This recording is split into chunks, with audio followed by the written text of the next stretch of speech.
مريم تيجي وقف.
everyone. Before starting the workshop, make sure that I need to make sure that you can see me and hear me clearly. Can you guys see me and hear me clearly? Raise your hands if you can see me and hear me clearly. Okay, fine. You can raise down your hands.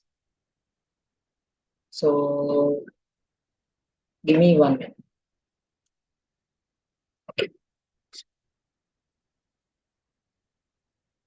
Yes, right. So let me stop the screen share. So first and foremost, let me introduce myself. So I am Shabir Misbah. So that's my name, full name. So I'm doing these classes. Yeah, my third batch. So we have a grade 11 as well. So this is a grade 10 free workshop that we are having here today. So we had this last year as well. So this is the second time we are having the third time we are having the grade 10 workshop. So we are the third batch for grade 10. So first and foremost, so I have to say this. So this is a free workshop. So we are going to do the second lesson of the grade 10 syllabus. So this is done as a promotion for the grade 10 class that's going to start from March onwards. This is a February, the month of February. We are going to start the classes from March. And so the delay till February was because we can cover up the syllabus if we start at February onwards. So that's enough time for us to cover up the grade 10 syllabus.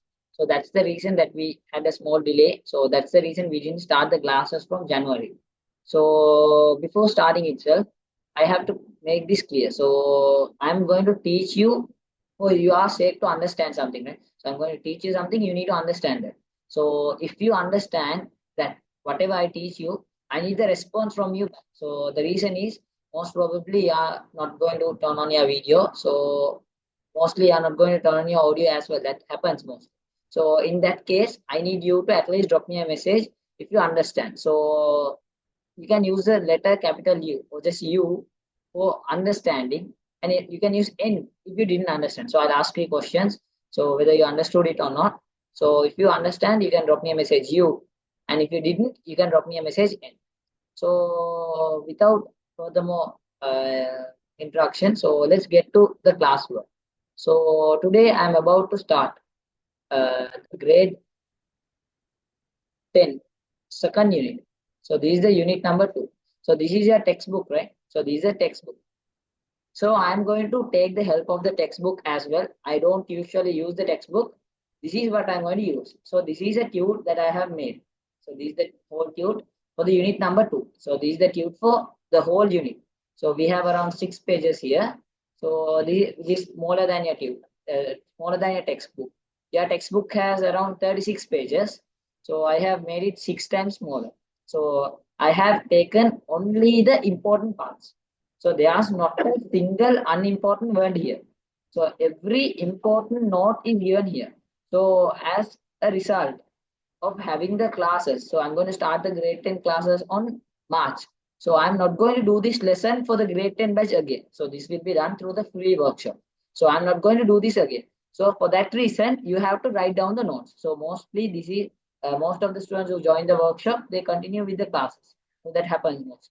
So in that case, you have to start from writing the notes. So today, so we are going to allocate just 2 days for this workshop. We are going to allocate just 2 days. So we can write down the notes. There's enough time. So it won't take a lot of time to write down. So let's continue. So let's continue with the work. So first and foremost, I have to tell you. So you will need a book for that purpose. So I have already dropped a message regarding that you need a book, pen, and those kind of stuff for your work. And one more thing is that, so this is the class folder that I have used. So here I have details regarding you. So I have the free workshop, we have analysis. So we have grade 10, 11, different graphics, we have papers. So we do the papers within the class itself mostly. So at last in grade 11 final year, we will do the what we call the revision class. So we'll do a revision class as well. So this is your paper structure. So this is your overall paper structure. So I'll take few minutes to explain this to you and we'll get on to your classwork. So before starting itself, so this is a grade 10 first time I'm meeting you, right? So I'll tell you how your O-levels is going to be. So the grade 10 is 60% of O-levels. So grade 11 is 40%. Grade 11 is just 40%. So I'll explain to you. So first of all, let me use a white.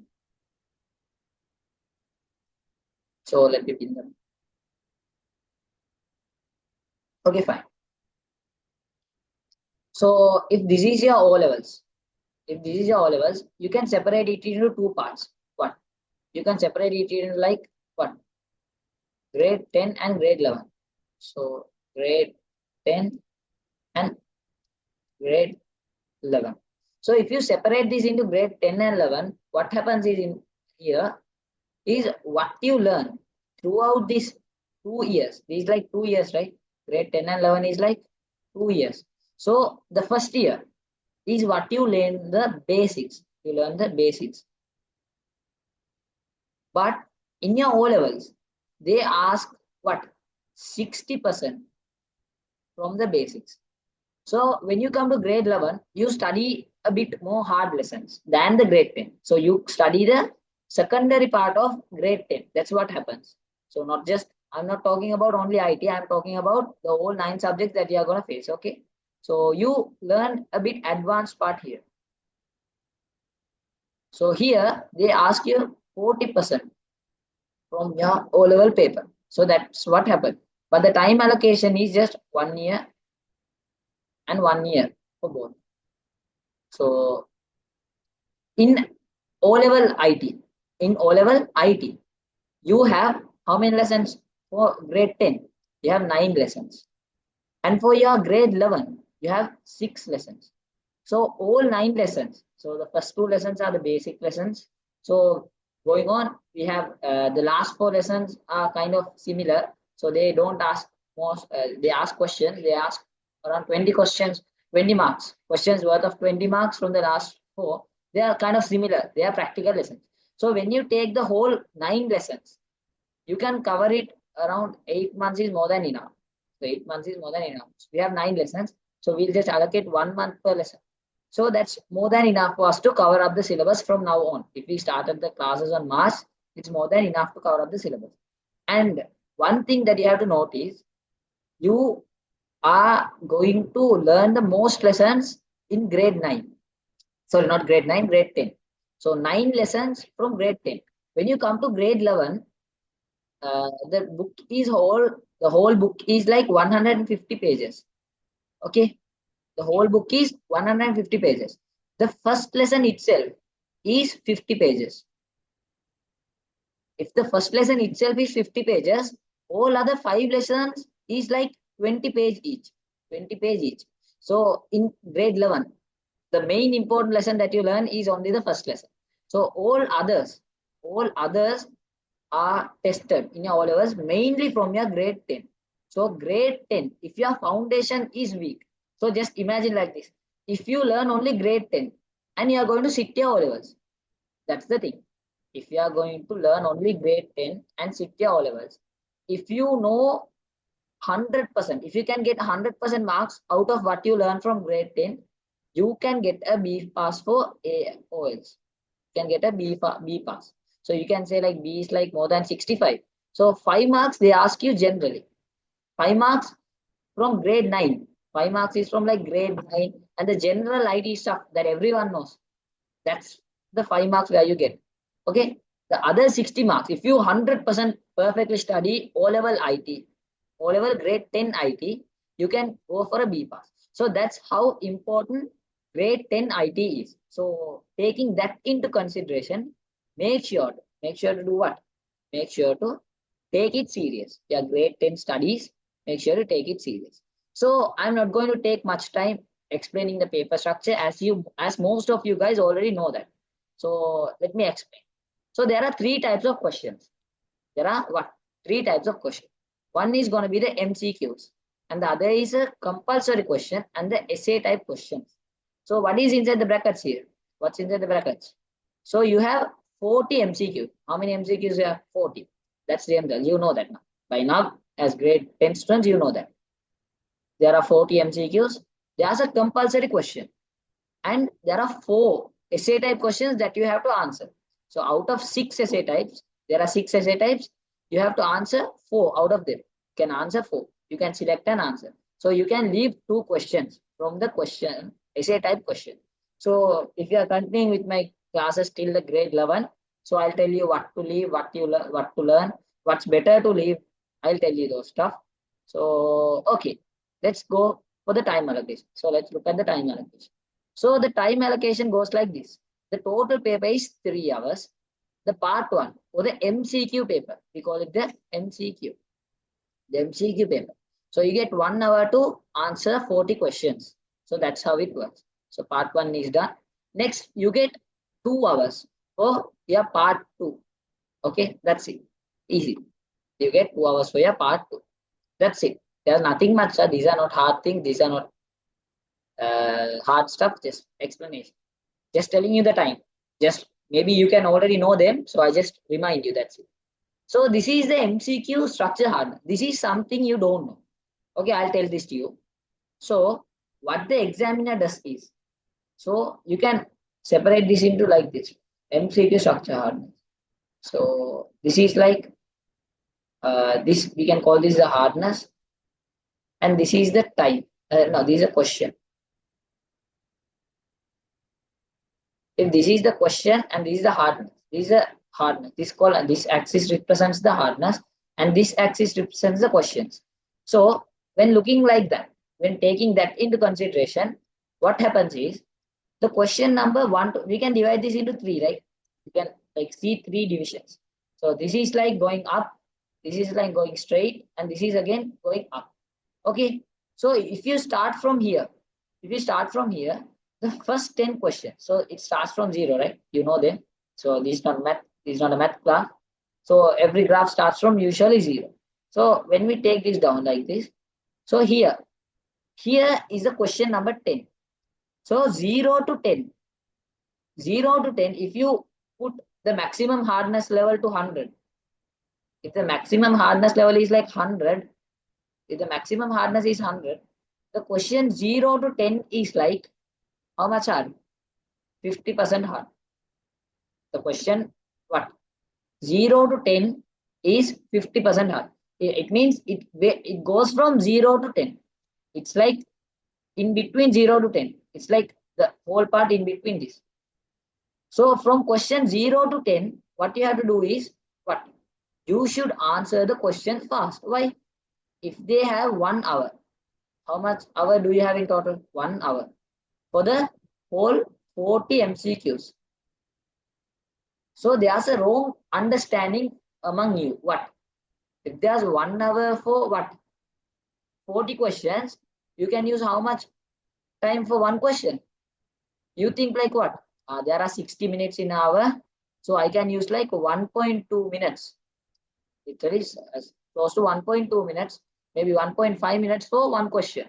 So that's what you think. Sorry, 1.6, 1.6 minutes. But the reality is like you shouldn't even use 1 minute for the first 10 questions. The best thing, if you are my student, I always say this. The best thing is use the gap in between this. I mean, from 0 to 10, use just 30 seconds. Use just 30 seconds to answer one question. Why? I'll tell you why. Okay, when you come to the next 10 questions, what? The question number, what? Question number 10 to 30. These questions are like average hard. So it will take some time, but not whole time. You can use like 1 minute to answer them. 1 minute. So what am I trying to say out of this is, I'll tell you. So if you take here, so this will be the last questions. So this will be the question number till what? 40. So if this is the 40th question, so 10 to 40, how much time should you allocate per question? You have to allocate at least 2.5 minutes or 2 minutes. It'll take 2 minutes. Why? Why is that? So the last part, what is the hardness of this question? It's close to 100. The hardness is close to 100. Why? That is the hardest question that they are going to ask. The last 10 MCQs. So out of the 10, 8 MCQ that's going to come is going to be from the lesson called programming that you are going to learn in grade 11. That's the really hardest lesson in your syllabus. The whole O-level syllabus, that's the hardest lesson. So you get a essay type question and you get a MCQ. You get 8 MCQ questions, minimum of 7 MCQs. From what? One lesson. So literally from that lesson only, you can score 18 marks, close to 1/5 of your marks. It's like close to 1/5 of your marks. So that's the most important lesson that we are studying in the whole syllabus. That's the lesson that I told you. It's 1/3 of the book. The first lesson of your grade 11 is like 1/3 of the book. It's 50 pages. I told that to you, right? So we are going to keep that time. Keep what? 2 minutes time at least. More than, you have to spend more than 2 minutes, 2.5 minutes. You can take your time and answer them. If you do this in this structure only, you can answer every single question and you will have time back to check them. Then only you will have time. Just assume. So we'll do all the first 10 questions in 30 minutes, 30 seconds. So how many? 5 minutes. 5 minutes for first 10 questions. So from question number 10 to 30, we have 20 questions, right? So the next 20 questions in like 1.5 minutes, we'll get 1 to 1.5. So then how much? So you get 30 minutes there. So how many minutes remaining? You have 25 minutes remaining. If you have 25 minutes remaining, that will help you to answer the next 10. That means in 2.5 minutes. If you allocate 2.5 minutes, it will be perfect. So if you answer this question with this speed, at the same time that you answer a question, you read the question, you answer a question, and you can check that question again at the same time. Did you understand? So that's the best way to answer the MCQs. So that's what I recommend. So that's what I need to explain. So this is just for your knowledge. Why did I say this now before writing your O-levels? Because I could have told this in the last revision class for your O-levels. No, that's not the time. Why? Because your same thing works with your what? School papers. In your school papers also they are going to use. I don't know, every school maintains this standard. The school I study maintain this standard. Most of the schools. So if I'm in Colombo, so I didn't say that you, right? I'm from Colombo. Here in Colombo, all the school papers are standard. So I study in St. Peter's, Colombo. So most of the time, what happens is they make this same structure for your O-levels as well, for your papers as well. So we'll come to compulsory question. So we learned about the MCQs, right? So in a compulsory question, there will be 10 questions. So there will be question number 1. That's your compulsory question. There will be what? 10 subparts. So you will get like 10 sub questions. So what are the lessons they are asking? They ask you number systems, logic gates, SDLC, ports. Ports means something that comes under this lesson, fundamentals of a computer system. Then they ask from word processing, internet, graphic, programming, and database. Maybe you won't understand what these lessons are yet. For now, you won't understand them. But these are lessons that you learn. Most of them are from grade 10 and just 2 or 3 are from grade 11. Okay. So we'll come to the essay types. So in essay type, I am going to say this. So this is what matters. So are they going to ask you a question from fundamentals of a computer system in essay type? No, all others are new lessons. So it's in vain talking about them. So these things are, you are going to learn them in a grade what? You are going to learn them in a grade 10. Most of them. So for example, if I tell you what's from grade 10, so this is from grade 10, this is from grade 10, this is from grade 10. These 3, internet and email, web design. This is from grade 11, ICT and society. So these 3 are from grade 11, these 3 are from grade 10. But what did I say you? You have to answer 4 out of 6. Did I say that to you? I said you, right? There are how many essay type questions? There are 6 essay type questions. You have to answer what? You have to answer 4 out of them. So what I recommend you is, you can leave 2 questions, right? I'll tell you what to leave. So you can choose the second one. I'll tell you, leave this question. Why? It's not compulsory. It's not compulsory. It's just a thing. Try to, it's better to leave the programming. That's the hardest question. What's your target? If you are coming to my class, I don't know what your target is, but my target is I need every student to get a A pass, not close to a B. I'm not talking B is nothing related to me. Okay, I'm not talking about a B. So don't think of getting CS passes. Don't even dare to get a B pass. That's what I say. Getting a A pass for ICT is like easy. That's it. So that's what I've named it. ICT made easy. So that's literally easy. That's the thing. So I'll make it easy for you. If it's hard for you now, we can make it easy. So let's continue the work together. So I'll tell you about them. So next, the marks allocation. So that doesn't matter for now. We'll come to what? Our lesson. Fundamentals of a computer system. So before that, I have to show you one more thing. The one more analysis that I have made. So that's regarding marks allocation. So regarding the marks allocation, I have to just talk to you about the grade 10 lesson, fundamentals of a computer system. So just regarding this, you get 8 marks. I'm talking about solid 8 marks from your O-level paper. Regarding what lesson? This lesson that we are going to learn in the next 2 days. So within 2 days, if you can get 8 marks, I'm talking about 8 marks, not reducing a single mark. You are going to get the 8. If you are continuing with me from after this workshop or not, it doesn't matter. If you are connected with me, I'll make sure you get more than 90 in your term test. That's a promise. Getting 90 in your term test can be a bit hard because I don't know your paper, but I know the O-level paper, right? I know what's going to come on your O-level paper. I know that. I'm not I'm not doing magic or something.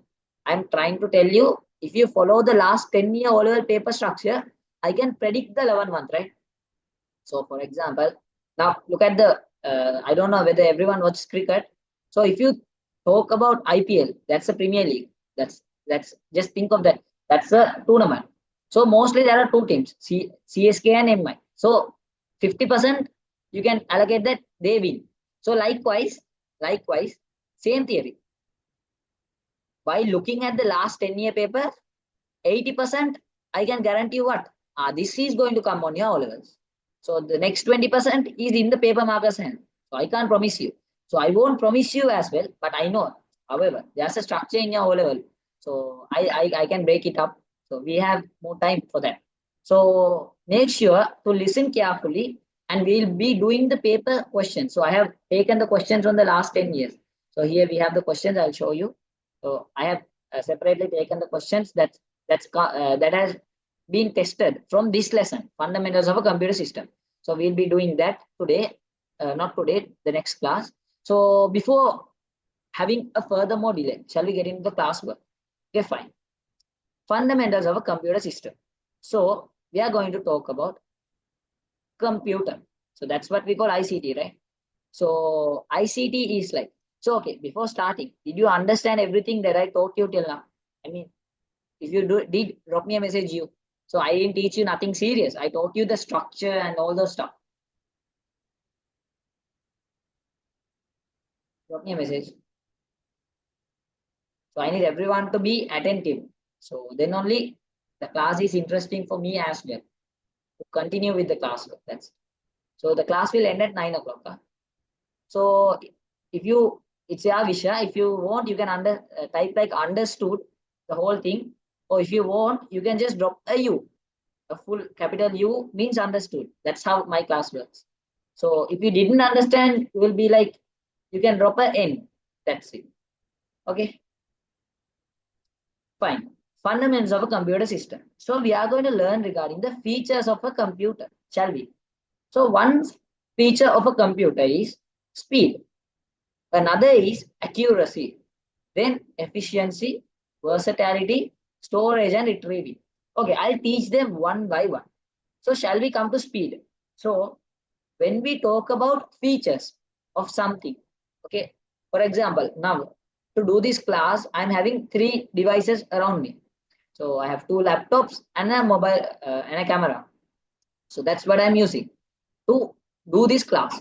So when you are talking about speed, let's get this. Okay, let's get this broken down.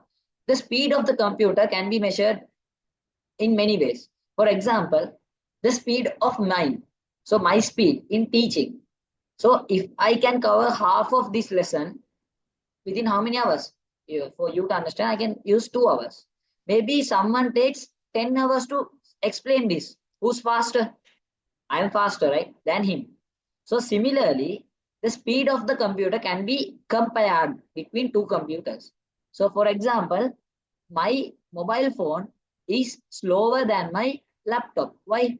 Because my laptop has more processing power. So you won't understand these huge terms for now. So if you continue with on, so by and by you will get them. Okay. So the computer can do what? The computer can do, the computer can execute. Execute means what? Perform more than 1 million instructions per second. So in the past, so I'm talking about the computers that was used in the past. Those computers can perform only one task at a time. But now a computer can perform how much? Millions of instructions per second. So the computer has a what? Good speed. So did you understand that? Done. So next is accuracy. What is accuracy? Provides correct output when correct instructions and data are given. So the computer always provides correct data. Okay. The computer never makes a mistake. Maybe when I ask you what is 2 plus 2, you will get the answer 4. You'll say that it's easy. But when I come to the point like what is 22 divided by 7? So you will go by 3.12. You will stop here, right? There's a lot more.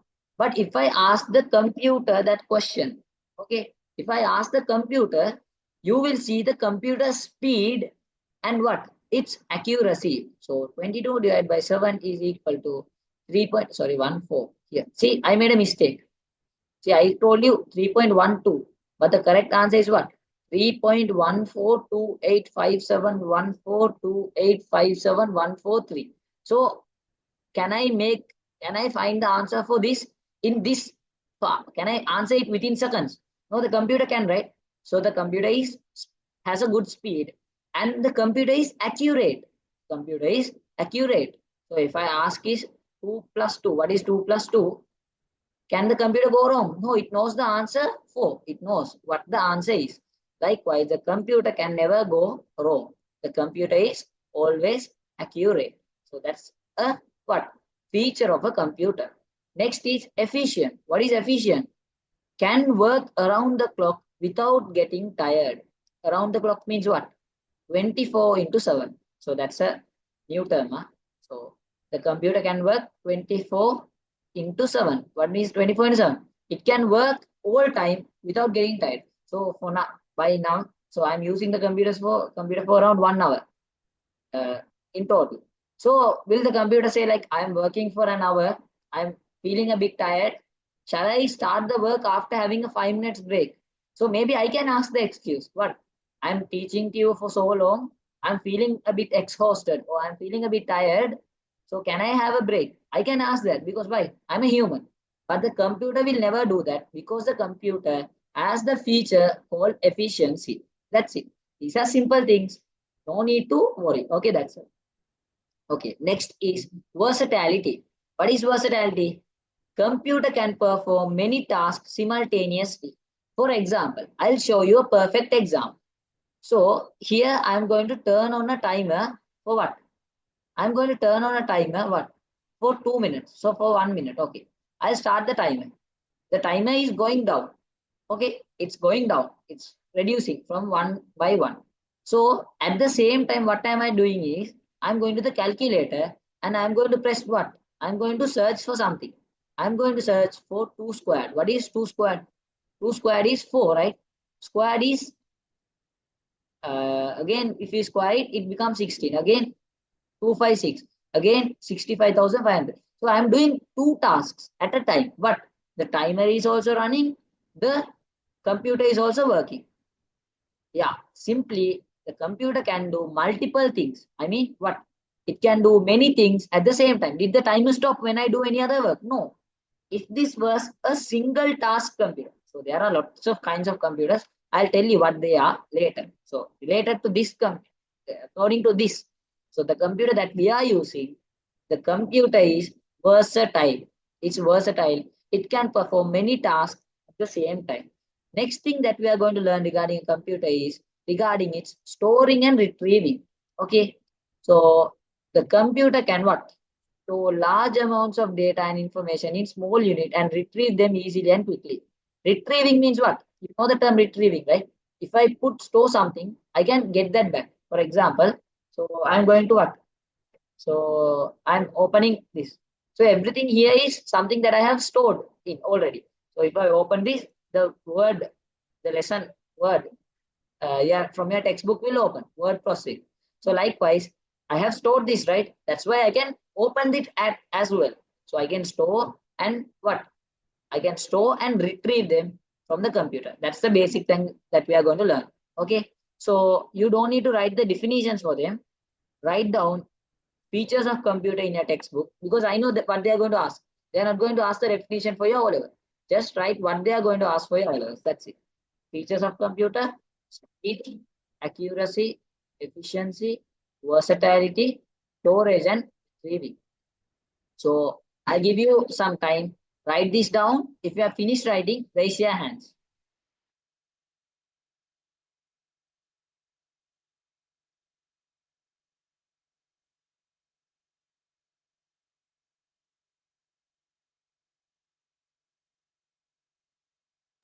So did you understand everything here? Drop me a U if you didn't, if you understood.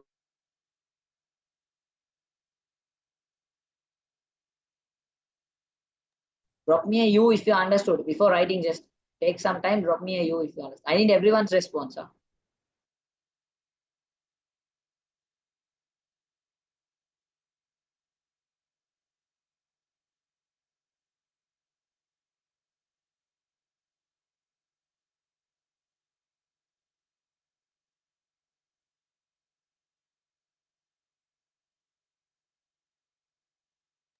So raise your hands while you finish writing. If you finish writing.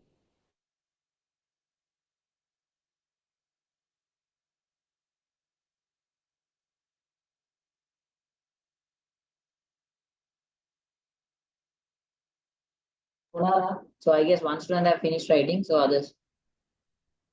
So if three of you guys are finished, so I guess enough time, right? Yeah. So done. So I guess enough.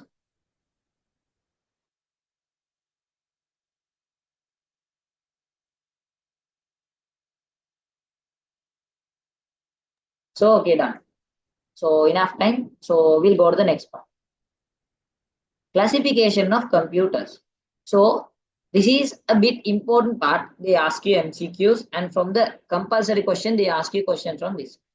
Okay, classification of a computer. So we'll come to classification. So let me use a whiteboard for that purpose. So okay, fine. What's the topic? It was like classification of computers, right? So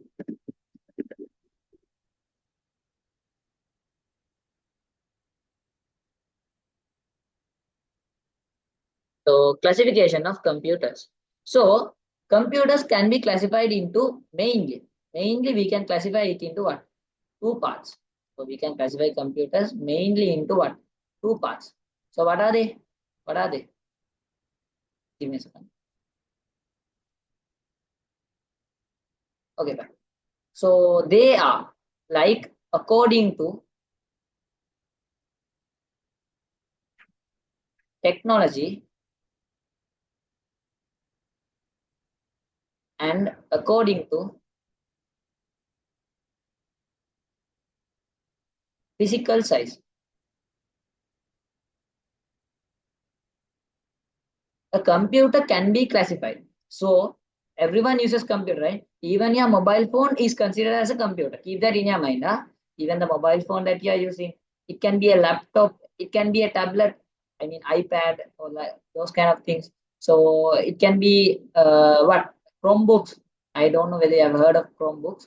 So everything that we were talking are computers. So under classification of a computer, what we are going to learn is we are going to classify them. Maybe a laptop can be classified by its technology and its physical size. Same with what? Your mobile phone. So I'll tell you what. So before starting, we'll forget about according to technology. So we'll forget this part. So now we are going to classify computers according to what? Their physical size. What are we going to do? We are going to classify the computers according to the physical size. So for that purpose, I'll move this on. So we are going to use the physical size. So if you are classifying computers according to physical size, give me a second. If you are going to classify it according to physical size, you can classify it into many portions like mini computers, mainframe computers, microcomputers, supercomputers. Likewise, there are lots of types. So we'll go on with the cube. That's good. We like that's good. So first of all, we are starting with supercomputers. So under supercomputers, so keep this in your head, okay? Don't ever try to memorize everything in your O levels. Not only regarding to what IT, I'm not talking about IT.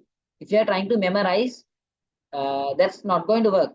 Maybe you can memorize some subjects. So, for example, history, science, and those stuff you can memorize.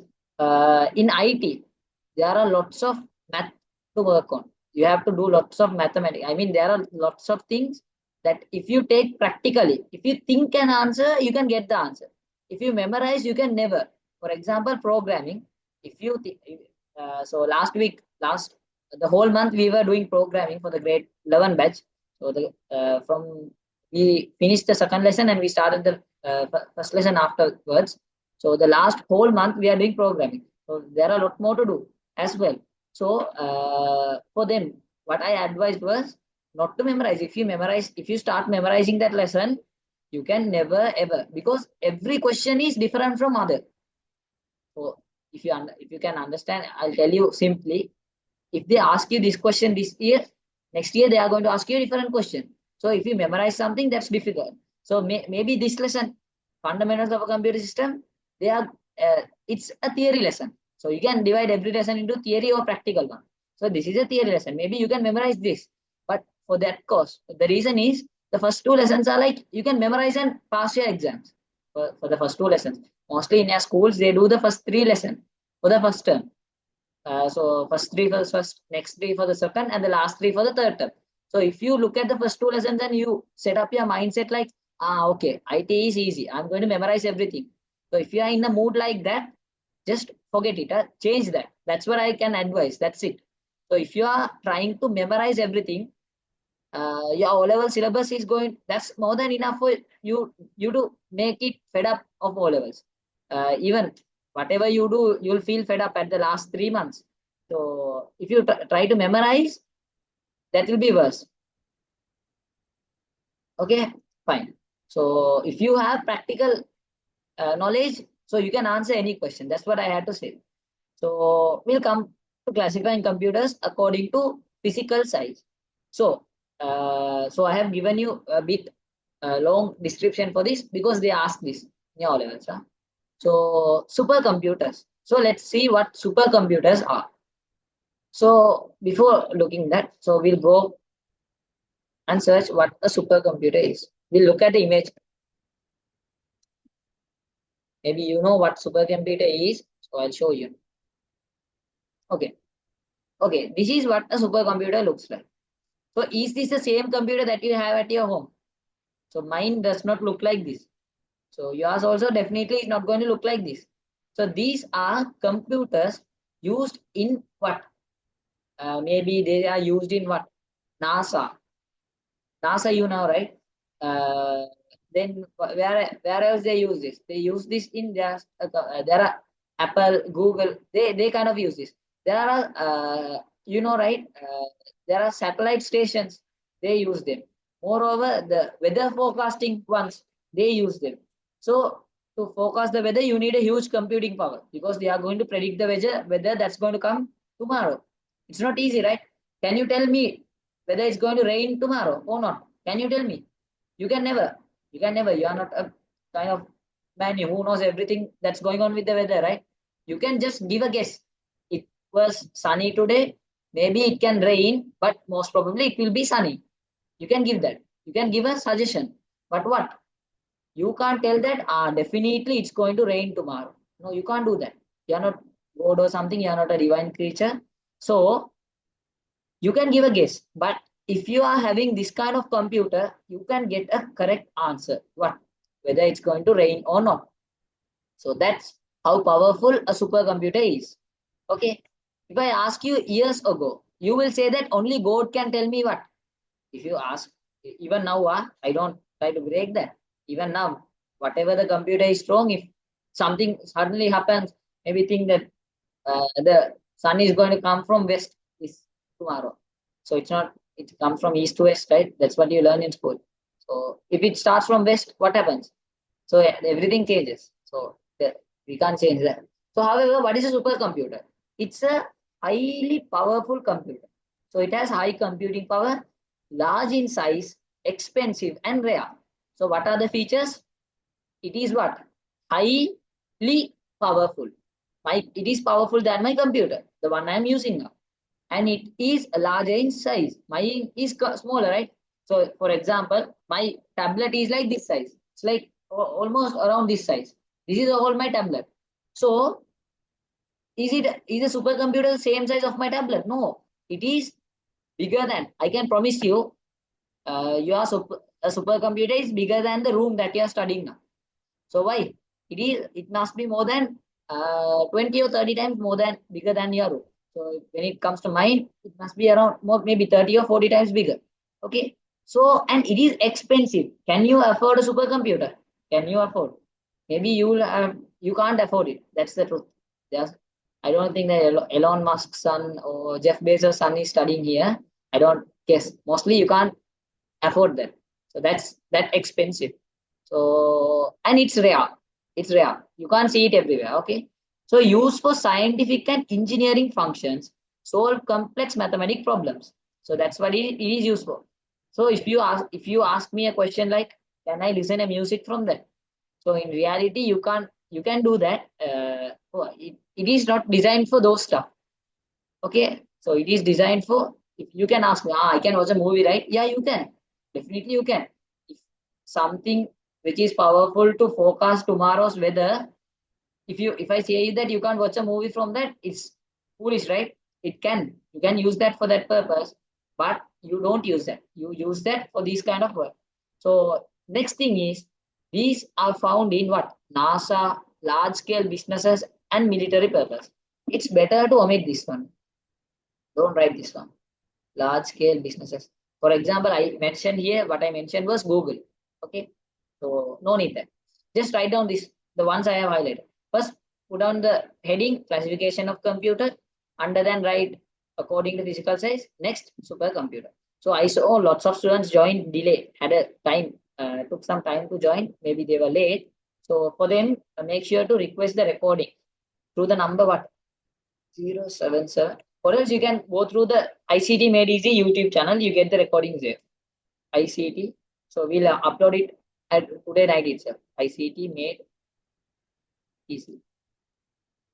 Everything is in capital. Huh? I just wrote it in simple. Everything was in capital. Okay. So ICT Made Easy YouTube channel. Or you can go to 486. You can contact this number. Okay. So whatever. Contact this number so you can get the recordings of the class. So if you are willing to join the theory class also, so I can guarantee you the A pass. Don't worry about that. So what's the ultimate target? If I teach you something, you have to understand that, and then you can get a pass ultimately. That's the basic principle, right? What I say you is, if you didn't understand what I teach you now, don't join to my class. That's what I can say. If you can understand what I teach you, that's enough. Because I can promise you what? I can cover up the syllabus. There's no doubt in that.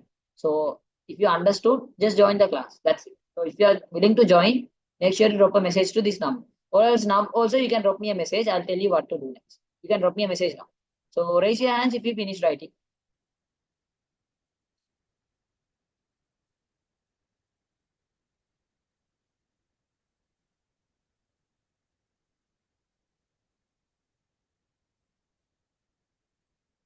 So two of you have finished, others also.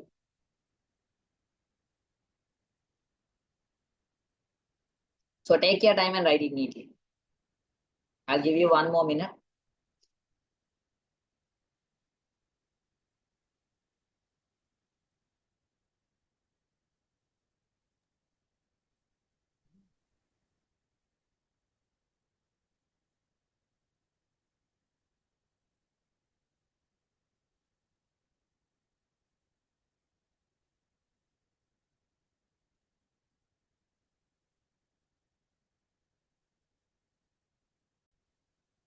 Okay, right? Is it enough time or if you have finished, just raise your hand.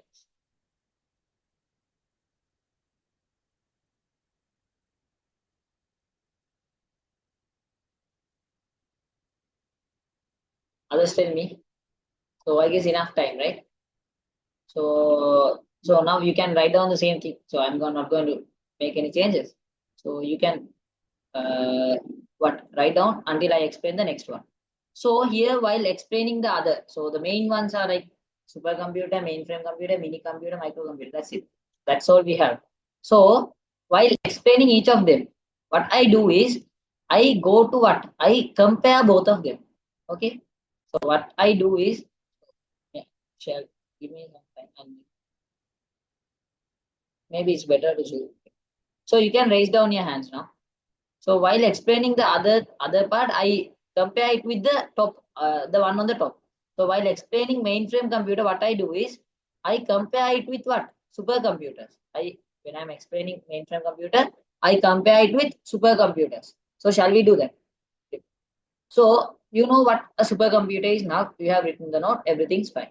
So mainframe computers, less physical size and computing power. So when comparing to supercomputer, so I'm not going to write it like this. When comparing to supercomputer, it has less physical size. No, generally it has less. You have to understand that it has less physical size than a supercomputer and less computing power than supercomputers. So I have mentioned that supercomputers, and it is less expensive as well. Okay, that's something to know. So there are multiple users connected via terminals, sharing, saving, and retrieving data. So why is this used? I'll tell you. In large business like e-business and some other large commercial institution. For example, who uses mainframe computers? If you ask me, if I give you a practical example, so when it comes to what? So we have done supercomputers, right? Supercomputers done. Okay. So if you come to mainframe, so we'll put mainframe. Who uses this is like if you have a main branch in what? US. So you have the main branch in US. For example, we'll take the company Amazon. You know, right? Amazon. We'll take that company as the example. So Amazon is what we're going to take. Okay. So Amazon has a branch in what? Sri Lanka. Sri Lanka. So we'll put Pakistan maybe and India. So we have the India-Pakistan match today. That's why I used India and Pakistan. So we have India, Pakistan, Sri Lanka. Okay, done. So they use mainframe computers. Okay. If the main branch is in US, the main branch has the mainframe computer. The US company has the mainframe computer. So the Sri Lankan, Pakistan, or India branch can log into the mainframe computer there. So that's why we really use mainframe computers. So is it necessary for you to know what mainframe computers is used practically and those stuff? Yes, that's necessary, but not from this person. You learn about them in later. Okay. In networking part, you have a networking part. So there we learn that. So for now, you have to know the basic thing like what? You have to know the basic thing that mainframe computers has less physical size, less computing power, and less expensive than the what? Supercomputer. For example, if you need extra, you can include these both. Okay. So what are they? Multiple users can log in at the same time and share, save, and retrieve data. At the same time, large business use this. Okay, that's it. So enough time, enough explanation. I guess you get that. So write them down. So if you are before writing, if you understood, drop me a message you and then start writing. So make sure not to draw. lines or something. Just erase them, or else I have to stop annotation.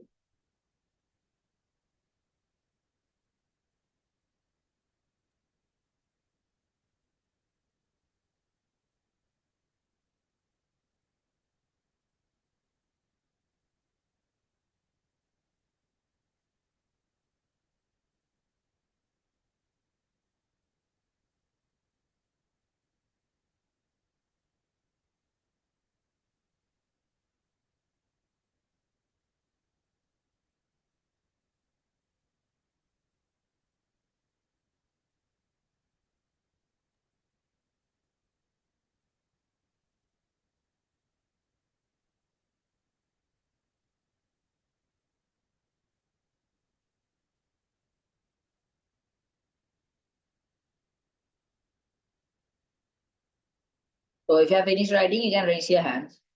So basically what we are doing here is we are comparing supercomputers and mainframe computers. So when comparing, you will note that what? Supercomputers are faster, mainframe computers are slower.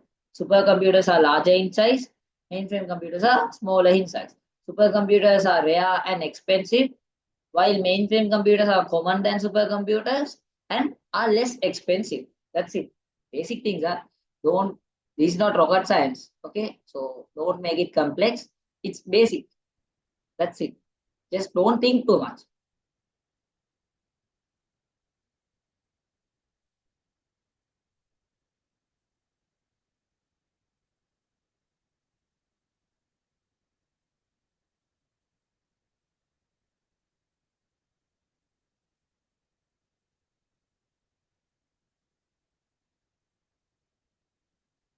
So I also have done the same O levels that you have done. I have good grades as well. So yeah, it's not hard. Really, yeah, O level paper is easy. Maybe the syllabus is hard, but the paper is easy. So when you come to doing A levels, you'll feel like O levels is nothing. That's the thing.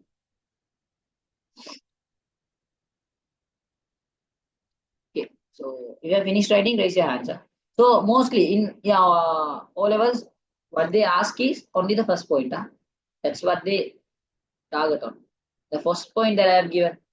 So it's better put a star mark there or just put a highlight that part or do something. Just underline that.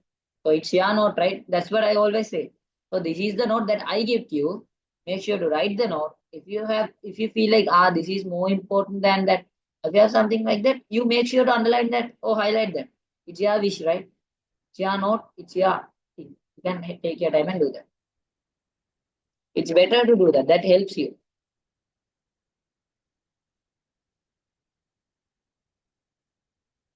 Okay, right? Enough done. Fine.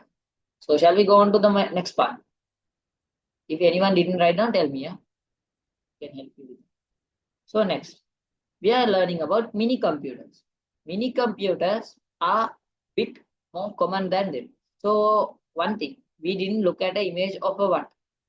Mainframe computer. So this is a supercomputer, right? So we'll open an image of a what? Mainframe computer.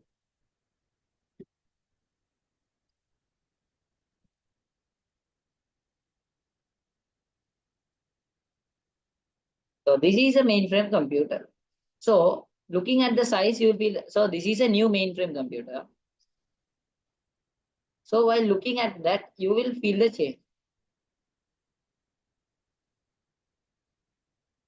So this is typically the real. This is how it looks.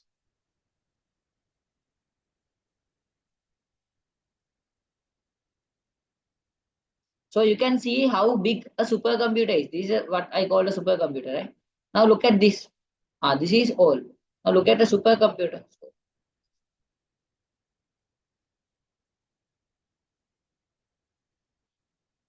Okay, this is a supercomputer. Look how big it is, and look at the mainframe computer.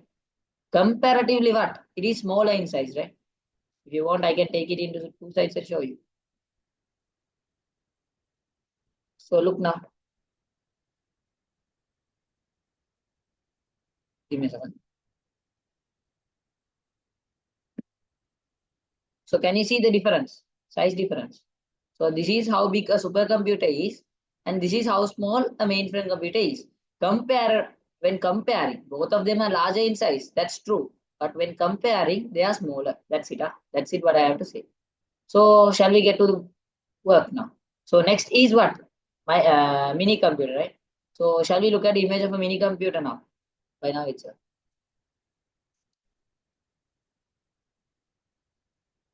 So mini computer.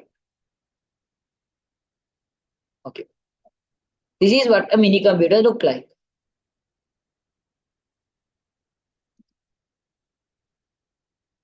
This is wrong way.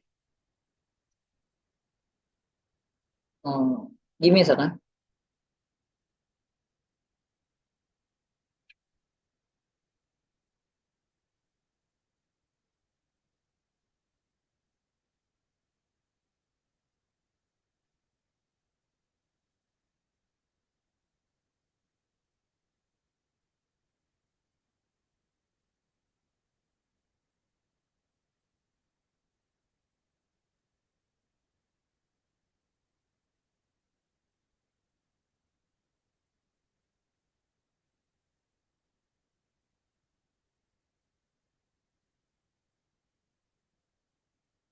Okay, fine. So I'll show you. Like it's similar to this. Okay, I'll tell you. So we are trying to talk about mini computers, right? So supercomputers is done, mainframe computers is done.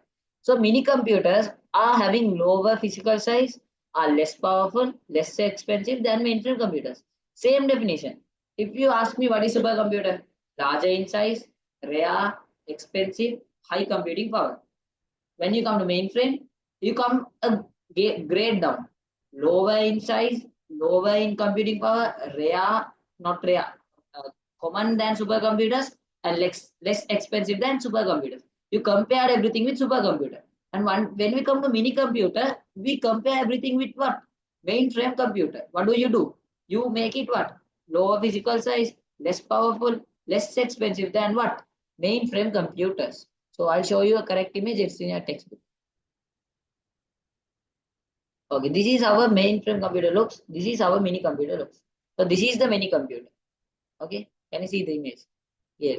So, but the reason I didn't get an image of that in the internet is in real life nowadays in the modern world, mini computers are not used. So I guess that is given in your book itself. We call them server computers, mini computer.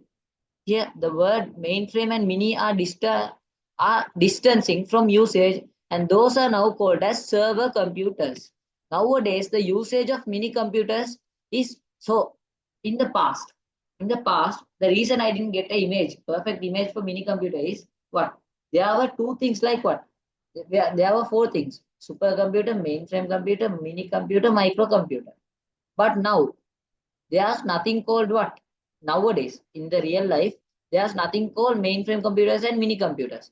Both of them, there's a thing, but both of them are what? In comparatively, we call them what? Server computers. So mainframe computers are large scale server computers, while mini computers are small scale server computers. In banks, Sri Lankan banks, example BOC or commercial bank, Combank, then what do you have? What else you have? You have HMB. You have lots of banks, right? Every bank uses mini computers as their servers. So keep that in your mind. So mainframe computers are used in institutions bigger than banks. Keep that in your mind. Because banks are local institutions. So you can't find a Combank in Dubai or in Australia, Canada, or somewhere else in the world. So it's in Sri Lanka. So that's a small institution. So while comparing like Google, Chrome, Amazon, Daraz, so that those are worldwide companies. Maybe they can use bigger computers than us, than what we use local. So used in medium scale institutions such as bank. Look at the example itself. Used in what? Medium scale institutes like banks. So that's it that we have for mini computers. So I'll discuss microcomputers as well. Why? That's the easiest one. Microcomputers. What are microcomputers? Smallest computer for personal use with small memory capacity, less speed, and less expensive. Examples: laptop, handheld devices like smartphones. So you know, right? The one I am using is the what kind of smallest over the less speed computer within laptops itself. So now I am using a Core i9 8 gen computer. So it's what is it has a good speed. So my mobile phone is also a good phone, good mobile phone. I'm using iPhone. So those are what comparatively good. But similarly, you have some Android older versions like J6, so M21, or those kind of phones are slower than mine. So there are lots of phones. Likewise, laptops, when you come, i3 laptops are slower than mine. I dual core laptops, those are slower than mine. Dual core computers. So mine is comparatively faster. So likewise, within them also we have lots of differences. So we are generally learning. According to physical size, we can divide computers like this. So enough description. Notify me whether you understood it or not. If you understood, drop me a message. You, if not, drop me a message. And I'll explain this again. So then after that, start writing. I need everyone's response. Just one or two students are giving me response.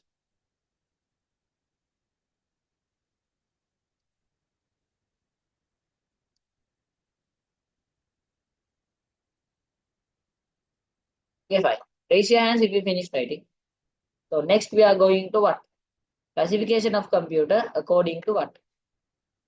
Technology. So before going to that, so we'll have a small break of 3 minutes. Usually I give this break. So every hour within both the hours, from 3 to 5 minutes break I give you. Okay, if you have finished writing, raise your hands.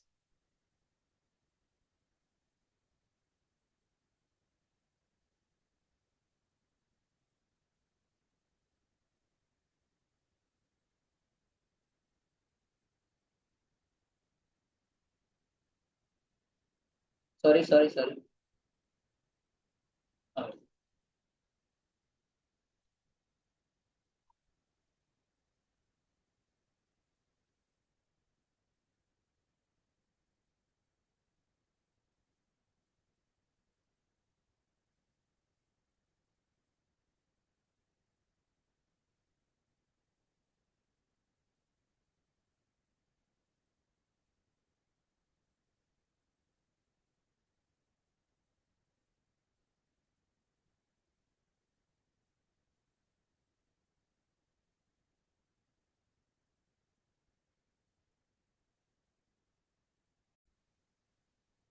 so if you have finished writing, raise your hands.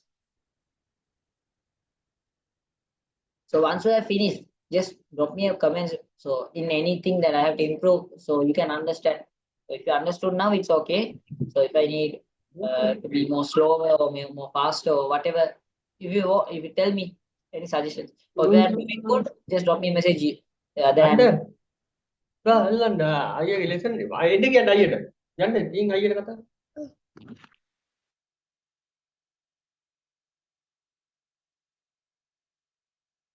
so make sure your mics are muted if you are not trying to interact with the rest.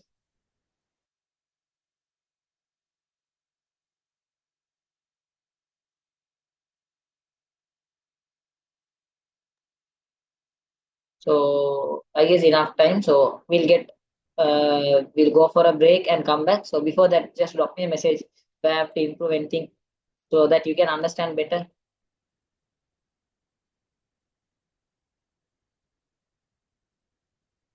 So did I tell my name?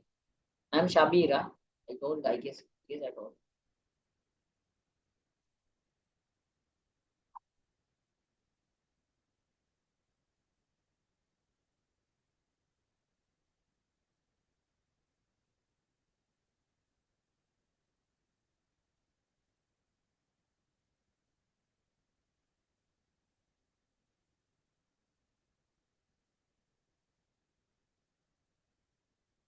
Okay, fine.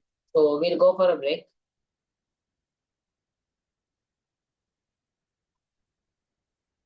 So I'll start. So come back within 3 minutes. Huh?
Oh, sorry, my mic was turned off. I was talking alone. Sorry. So what I was talking is, what I was saying is, so we have already finished physical parts like mini computers, mainframe computers, supercomputers, microcomputers, and all those stuff. So now we are going to categorize computer according to technology. So shall we do that? So physical, according to physical nature of the computer is done. So now what are we going to do? According to technology, right? So according to technology, you can what? What you can categorize computers according to three types. So according to technology.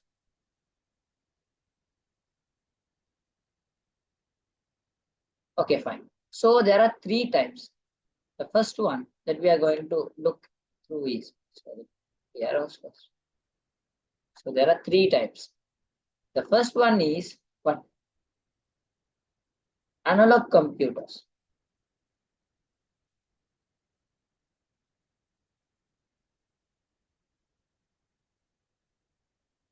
Next one is going to be digital computers.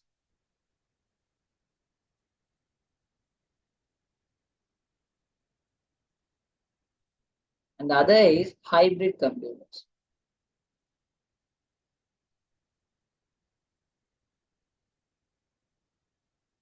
So simply, there are two things like analog and digital. So we call analog is like something like this. So if you draw a chart, so it's like analog is something like this. Digital is like what? This is digital. So you won't understand only using the chart. I'll tell you what analog and digital is separately. So analog means there are analog means that comes from the nature that is already in life. That's what we call analog. So for example, so using analog signals such as speed, pressure, and temperature. Speed, pressure, and temperature. Those are analog. Why are they analog? Why are they analog? Speed, pressure, and temperature. Those are natural things. Like so, can if you go in a speed, if you walk or something, it doesn't always be the same speed, right? The speed varies. Okay. If it is digital, for example, you know something called. I'll clearly say this to you. You know something called. I am you. They will have a verification, right? Put a tick mark if you are not robot. So if you are not robot. So if you are not robot, put a tick. So can the robot do this or not? According to you, the robot can't do the tick mark, right? That's why in Google verification. So I'll show you my robot. So this is, you have seen this, right? Let's see. Maybe there's a teledrama like that. So, as a K drama. I am not robot test. So that's better. Okay. So this is the I am not robot test. You have seen this, right? Okay. We call these them captcha. We call it captcha. You have seen this, right? After writing a password, you put a tick on the box, right? I am not robot. So in this concept, can the robot put a tick here or not? Can the robot make this box a tick? Can he or can't? Can the robot, if there's a box like this, so can the robot put a tick or can't it? It can do it. If you can, why can't the robot do? If you can do this, why can't the robot do? The thing is, here what they really use is, they use analog and digital sides. So a robot, if I am a robot, if this is the robot and me, if it's me, okay, I have the cursor here. I have the cursor here. So I'll draw the cursor itself. So this is my cursor. Okay, this is my cursor. If this is the robot has the cursor here. So what the I am not robot does is, if there's a box here to tick, if it was me or you, humans, if it was a human, what we do? We come like this, we move the cursor from here to here, and we put a tick. Okay, done. Tick done by us. So I'll use two colors, then it's separate, it can be separately identified. Give me a second.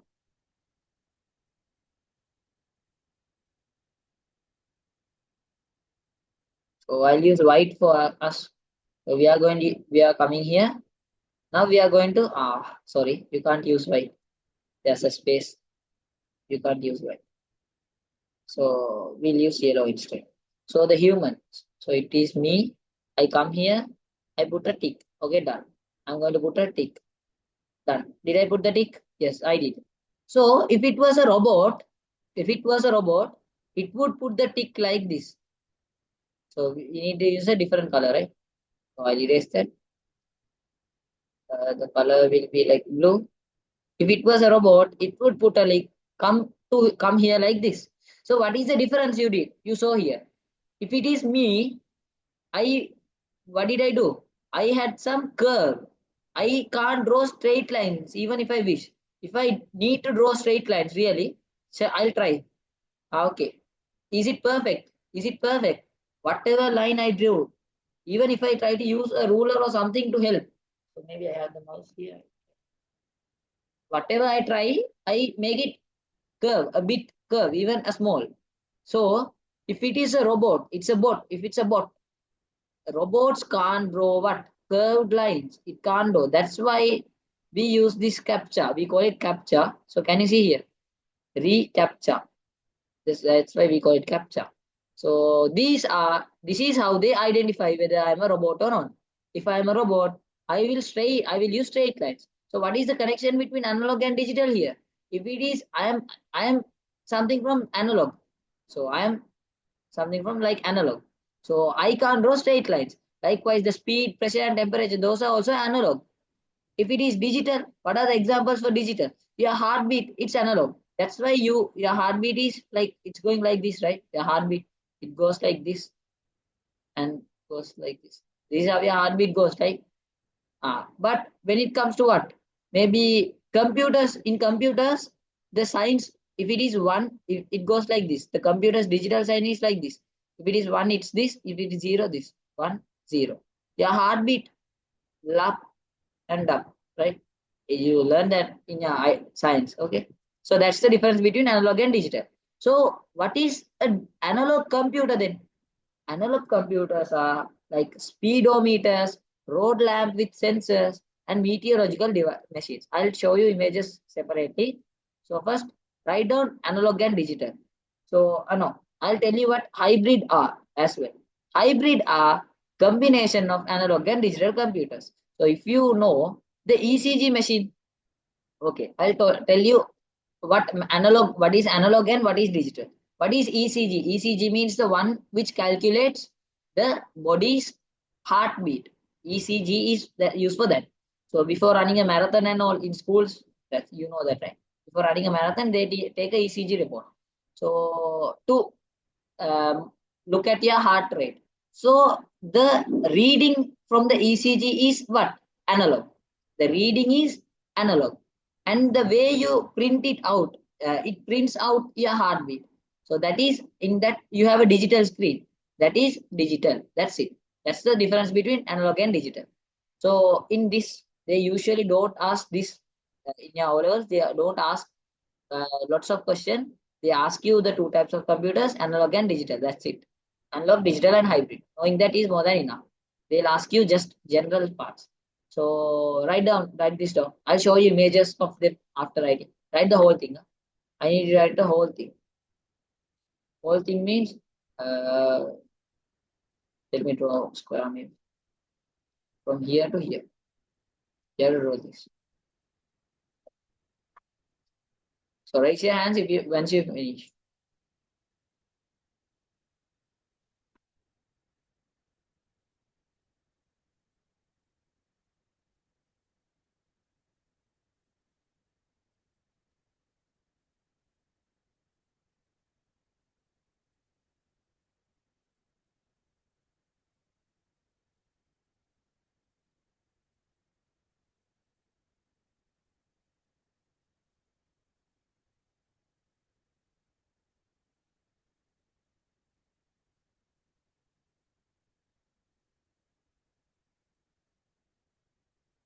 So the next part that we are going to learn is the most important part. We learn regarding the function, basic function of a computer. Input, processing, and output. So write this down. So after that we'll do the other parts.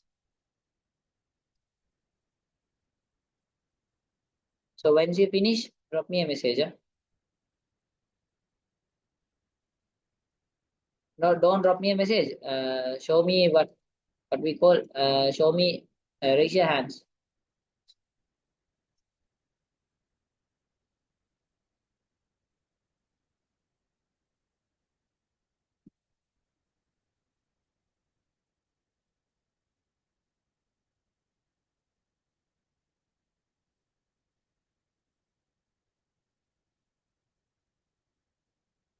So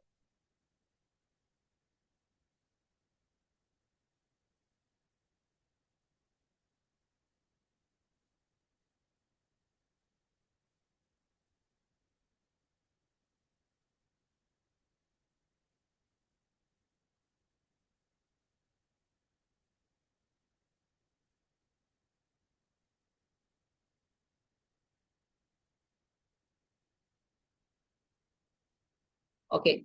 So take your time, write down the needs. Just try to make it fast. That's it. We have a lot more to learn. So we'll do that.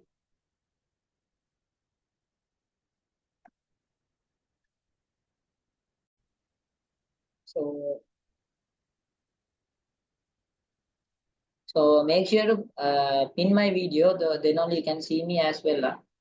I say that you may mostly you know, right? You are joining. You are going for online classes, I guess. Most of you guys do.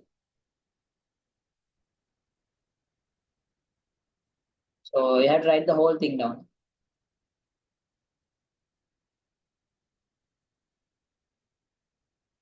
So next, okay, one student have finished, so others also try to finish. So after finishing this, if anyone has an idea to continue with the theory classes, so just drop us a message. Drop me a message. If you have an idea, maybe you have to ask from your parents or all. That's okay. What I ask you is, if you understood what I teach you, so if you are willing to join, you are willing or not, that's what I ask. If you are willing, just drop me a message that I am willing or something.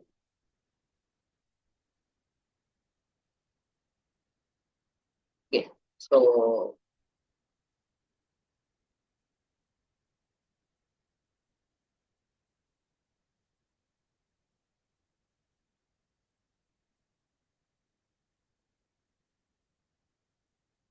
one student has sent me a message that she's willing to join.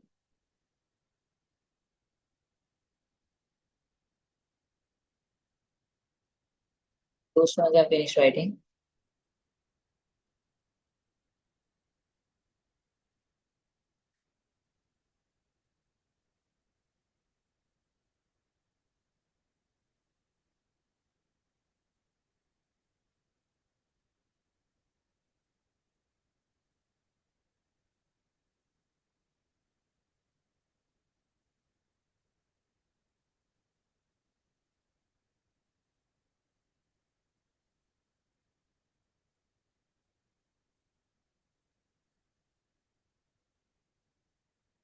So try to make it fast. Try to finish writing soon.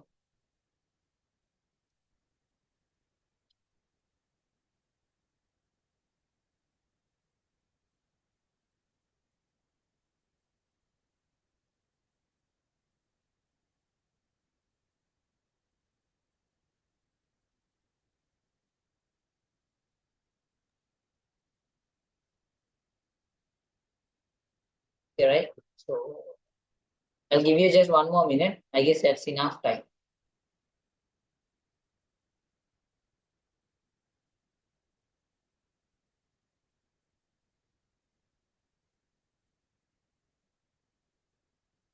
Okay. So I guess enough, right? So we are coming to the most important part. Functions of a computer system. So it's better to use this. So we have done this part, right?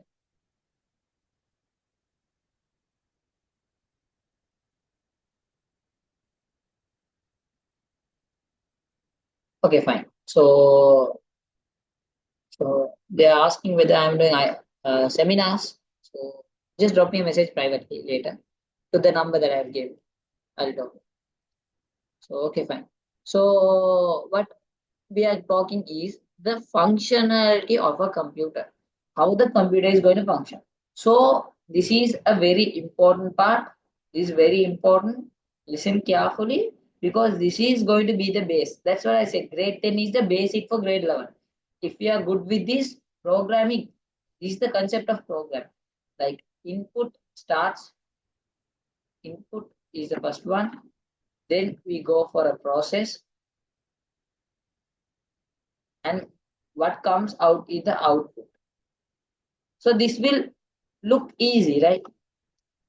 There's nothing big. So if you understand this, everything will be easy in IT mostly.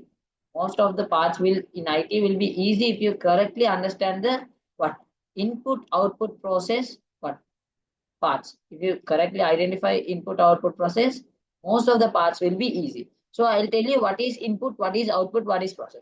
For example, I'm going to input number 2. So look here, I'm putting what? I'll use a different color. Okay, fine. I'm using 2 plus and 2. I'm going to use them separately. 2 separately. I'll use commas for them. 2, I'm going to process.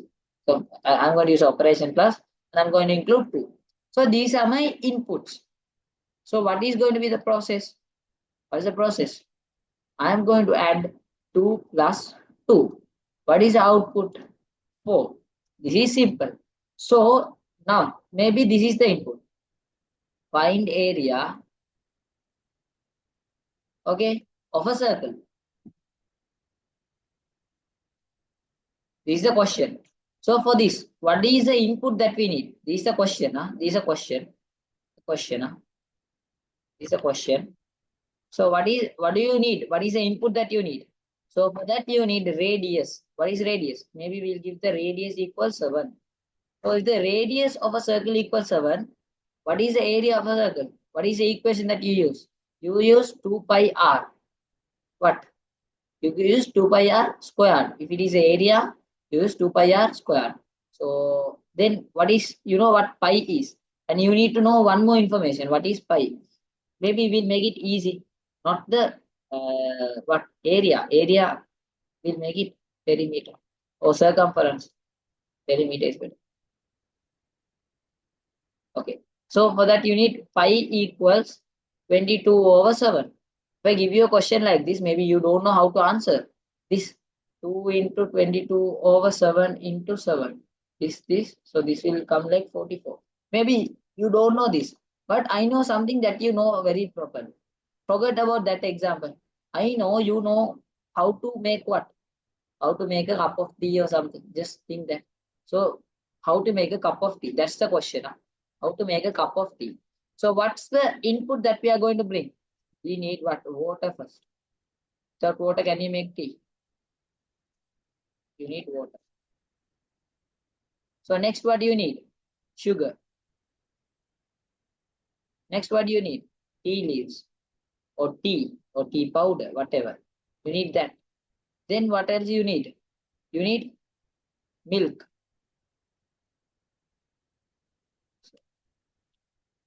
So I don't drink tea, so I don't know the process of making tea. However, you mix them together, right?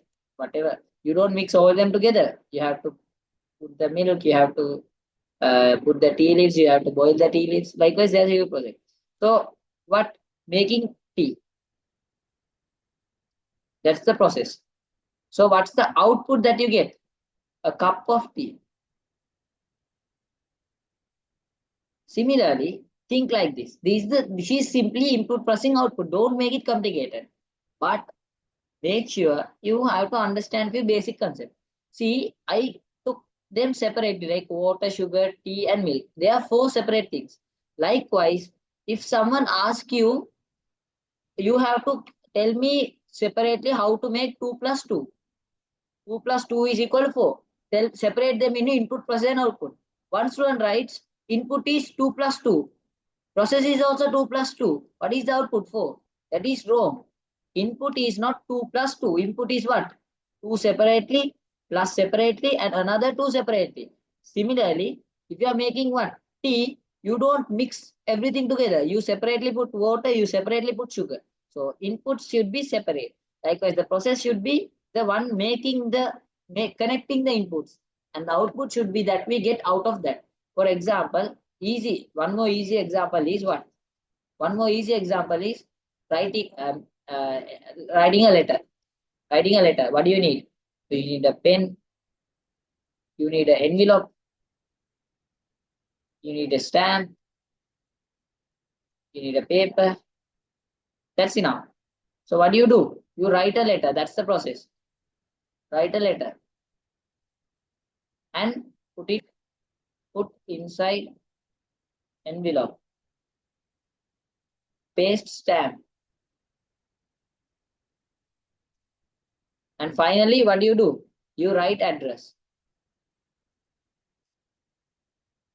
On top of the letter, you write address, right? So mostly you don't put letters. You don't use letters these days, right? So you don't, maybe you don't know the whole step. What is the output? You can posted letter. So imagine that if you post the letter as the final process, so you get a posted letter.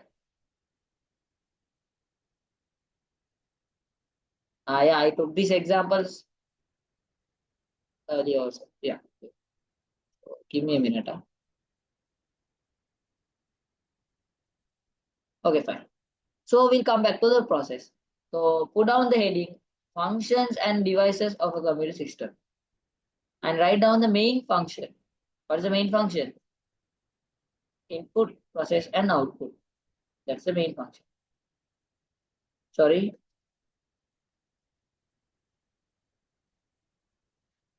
In programming also, I'm going to take the same examples. So this is the first. If you ask a grade 11 student, the grade 11 student knows that this is the one I explained to you now regarding input, process, output. I'll take around half an hour explaining that for you in grade 11 because there's a few more parts. That's the base of programming. This is the hardest lesson. So keep that in your mind and write. So write this down and raise your hands when you finish.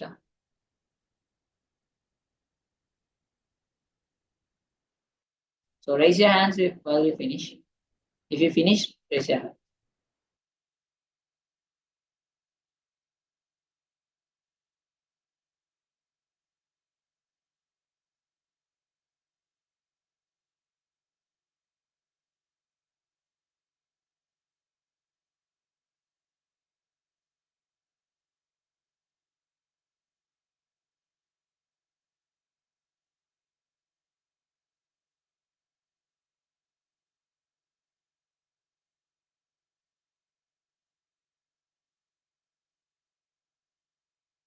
So when you finish, raise your hands up. So I need to know whether you understood it or not. This is a basic thing, but this if you didn't understand this, it's my responsibility to explain this because if you don't know this, it's like you don't know ICT. That's how important this is. Because every concept regarding ICT comes with the base input, processing, and output. There are a lot more to learn under this. So even in A levels, we are doing ICT for A levels. I've done. So you have to what you are learning this for like this is the concept. You are learning a lot more regarding this. It's like you're adding more and more to this concept. That's it. Okay, so raise your hands if you are finished. So I guess enough time. Won't take much time. So even if you haven't written, you at least have put the topic right. Write down main function, then write down input, process, and output. That's it. Okay, we'll come to the next part. What is it? It is components. What are the components? There are a few components. Okay. Input devices, output devices, CPU, and memory. These are the things that comes under what? Under this part. So if you join now, so I guess there are students who joined now. So they joined late. Make sure to get the recordings we'll drop the link. You can get it from the ICT Made Easy YouTube channel, or we'll drop the link in the WhatsApp group itself. So make sure to watch the recordings before you come to the next class. So there are few components. What are they? Input devices, output devices, CPU, and memory. I'll tell you what they are one by one. But before that, I'll tell you one more thing. Maybe is that, let me check whether it's in the textbook or okay, it's there. So this is what I want. So this is the most, it's like the most important thing in a whole what? It's like the most important thing in your whole lesson, fundamentals of a computer system. So give me 1 second. Without going for the due textbook. Give me 1 second now. I'll explain it to you. Give me a few.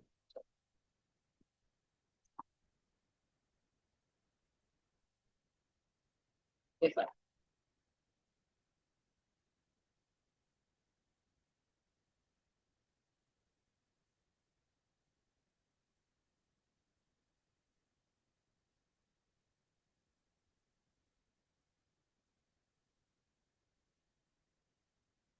So these parts we already done.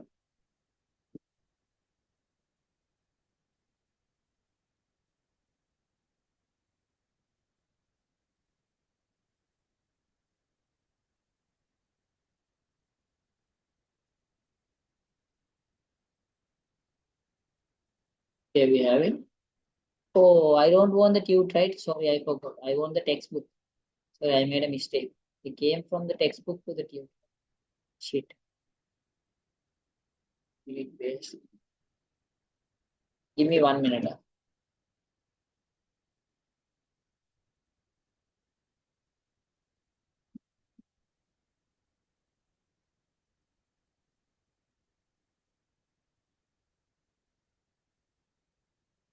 Okay, fine. Now it's done. So I'll go to that page. So this is not the page that we want, right? What is the page that we want? Page number 1. We'll separate it. Make sure not to draw lines or stuff. So I'll give me a minute. I'll make sure that anyone can't annotate.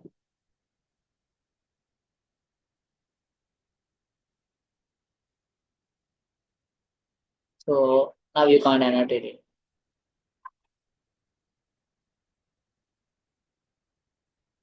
What is the page number that we had there? Okay, for this one.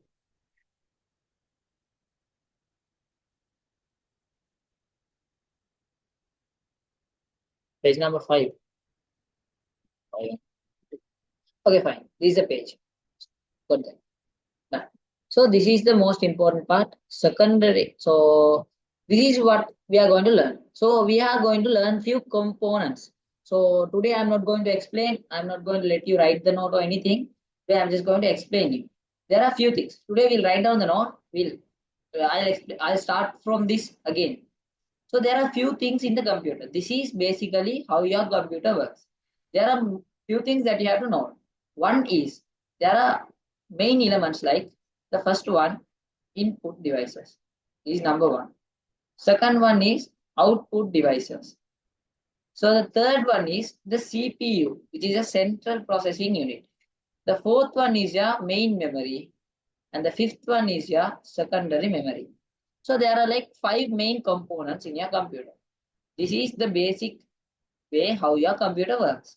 If you understand this completely with clear, so these kind of parts, you never think of memorizing these parts. What you have to do is you have to understand this. You have to store them in your head. Okay, make sure to understand and learn. Never to memorize. Okay, don't use the parrot method. So maybe by now you know what input devices are. For example, I'll tell you what input devices are. So I am having a mouse, right? This is a mouse. This is a gaming mouse. So this is an input device. Why? It helps me draw lines on the what? Board. That is an input device. Likewise, this is a pen. So this is a pen I use for teaching.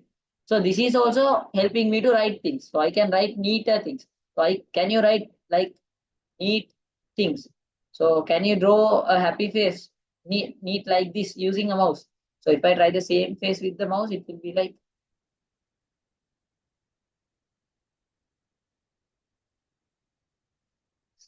this is all I can do with the mouse. You can feel the difference, right? So I did. So there's a difference. So I can never write Shabir or my name using the mouse. That's hard. So likewise, those are what input devices. Maybe the keyboard. I'm not using a keyboard because I'm using a laptop. So there's a keyboard in the laptop itself, right? So you can use that keyboard. Those are input devices. So I'm using a camera here. That is also an input device. Can you see? There's a camera. So likewise, what are output devices? Output devices are the ones you see the output. For example, I'll write here. So I'll write the examples: mouse, keyboard are the basic examples. So what are output devices? Monitor, printer. So why monitor? How can I tell that it's the output device? Whatever I drew from the mouse came out of the what? Now I drew something from the mouse. I use the mouse here. Can you see? I'm using the mouse to shake, but I'm shaking it. From where can I see you? You also can see the same thing, right? It is coming out using the what? I can see that from the monitor in my laptop. It's a screen in my laptop. Likewise, a printer is also an output device. So what connects the monitor, the input and the output devices? That is what we call the main memory. Or else the control unit, can you see CU? That is also connecting both what? Input and output devices. So is this time enough to learn this? Learn this. We have 20 more minutes. That's not enough. We have a lot more to learn regarding this. I'll give you the basics. There are few things to learn. So that is input and output devices. That's how the main memory. I'll tell you what main memory is now later in some more time. So just you understood input devices and output devices for now, right? You know what input and output is. That's enough for me for now. So next we are coming to CPU. CPU is consisting of three parts. ALU, which is the arithmetic and logical unit. Next is the control unit. Next is the registers. So registers is also called as memory registers. There are two terms, memory registers. That's it. So there are three things you learn. So control unit. What is a control unit? Now I have here, what I have here is a USB port. This is a USB port. Can you see this? This is a USB port. Without plugging this USB port to my mouse, this is the USB port of my mouse. Without plugging this USB port, I'm going to move the mouse. Can you see that? Is there any movement? No, there's no movement. So I need to plug the USB port. So what I'm going to do is I'm going to plug the USB port. Now if I move, you can see a movement in my mouse. That is done through the control unit. The control unit connects what? Connects every devices that is connected to the computer. Helps us to connect the computer's devices. That connected the mouse as input and the what? Monitor as the output. Okay, what else? Here, this is my graphic tablet. So the pen, the one I use with the pen. So this is a tablet. So that is also connected through a USB. So if I connect that only, you can see the output that I draw from the pen. Can you see? There's a stroke. Like when I erase, there are strokes, right? Those are going through what? That is done through the control unit. Control unit is connecting not only input and output. Look, there's something big in control unit. Did you know that? See, in control unit, there's a line going through what? Not only if I take something green, this one, control unit is connected to this. It is connected to this. Control unit is it's not connected from there. I'll draw correctly. It is connected from here. Can you see? Arrow here. So here also control unit is connected to registers. It is connected here. It is connected to here. And it is connected to here. So control unit is connected to every single part. That is something to know. Okay. I'll tell you why. And next is arithmetic and logical unit. So I'm a human. I'm a human. You are a human as well. So what helps you to get to know that? What helps you to get to know what? wait, sorry. What helps you get to know the thing that what 2 plus 2 is equal to what? Tell me the answer. I need you. I need your answers. What's the answer? I need everyone to answer this. This is not a hard question. It's not hard at all. So I got just two answers. Is that all? Only is it you? Only you who know the answers. The ones who answered. Others, you don't know what the answer is. What is 2 plus 2?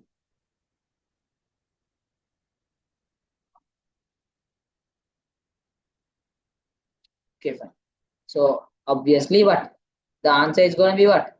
Oh, you know that. Now I want you to tell me what made you know the answer. What is 2 plus 2? What helped you to get the answer? Is that your hand which helped you? What is the organ? Is that your heart told that it is 4? The answer is 4. Or is that your eyes? Or is that your nose? What made you think and tell me what 2 plus 2 is equal to 4? Which made you help? Which made you think? Which made you get to know the answer is 2 plus, the answer for 2 plus 2 is 4. Exactly. What? It's your brain. It's your brain which helped you in that process. Similarly, the brain of the CPU is the what? Arithmetic and logical unit. It is like the brain of the CPU. So ALU, arithmetic and logical unit. So this is an arithmetic thing. 2 plus 2 is equal to 4. That is arithmetical. What is logical? For example, if I tell you, if you have more than 50 marks, you pass. Okay. If you have less than 50, if you have less than 50, you fail. Okay. So I'm giving you marks 80. Did he pass or fail? He passed the exam. That is logical. So the computer's part or the thing or the component which helps to identify if that 2 plus 2 is equal to 4 or whether you are pass or fail by given numbers is the arithmetic and logical unit. And what is registers? Registers are like small storage parts. Like that's think of it like storage. That's enough. It helps to store things in the computer, in the CPU. Okay, to think. That's enough. Okay, fine. We'll come to the tune. Now write down the basic parts. Write down input devices.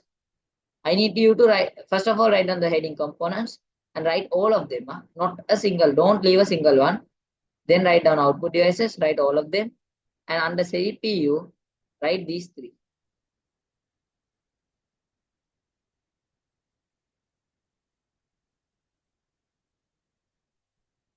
I'll explain in detail. There are a lot more to learn under them. I'll explain in detail later. So for now, just write down.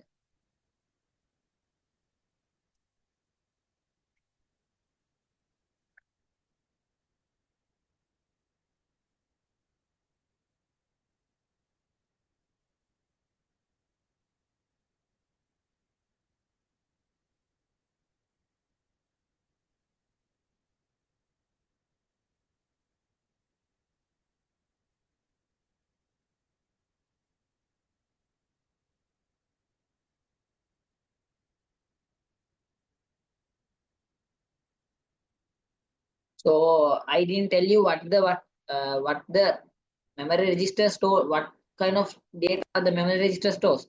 The memory register stores data until the arithmetic and logical unit do. So until you get to know the answer 2 plus 2 is equal to 4, you have to store 2 and plus and 2, right?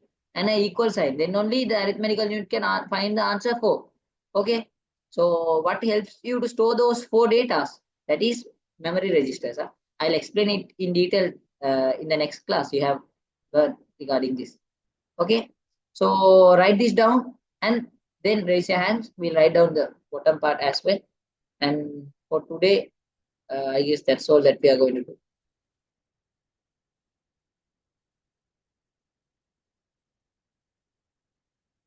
So after that, we'll write down few examples for.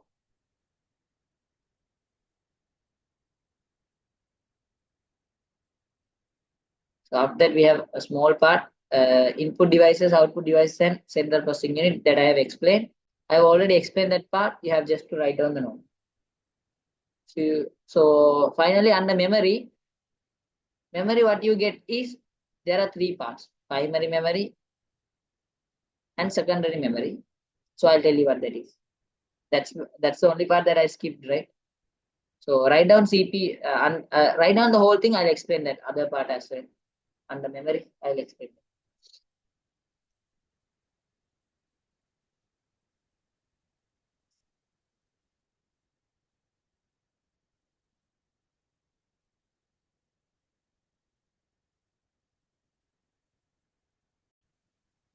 So raise your hands when you finished.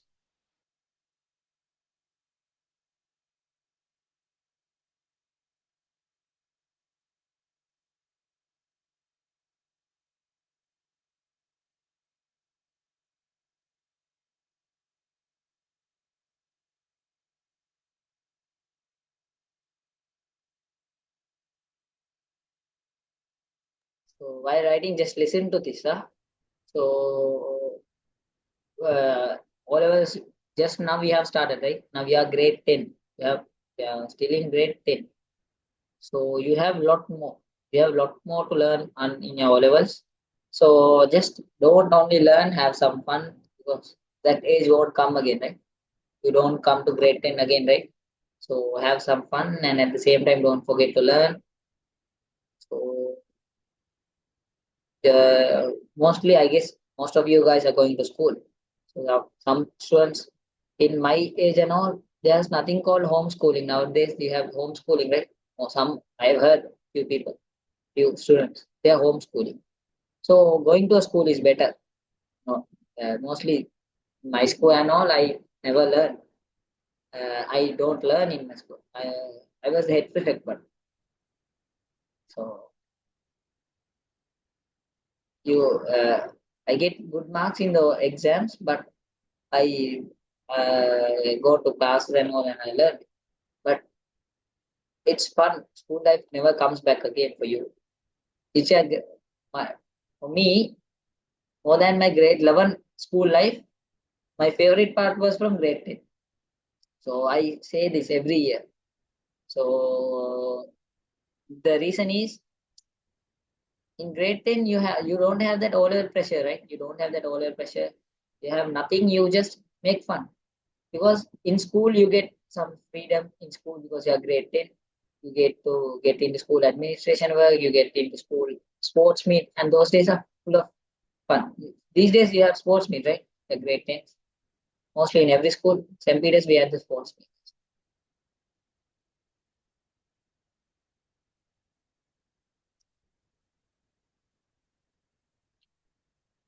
Okay, two of you have finished, others also soon.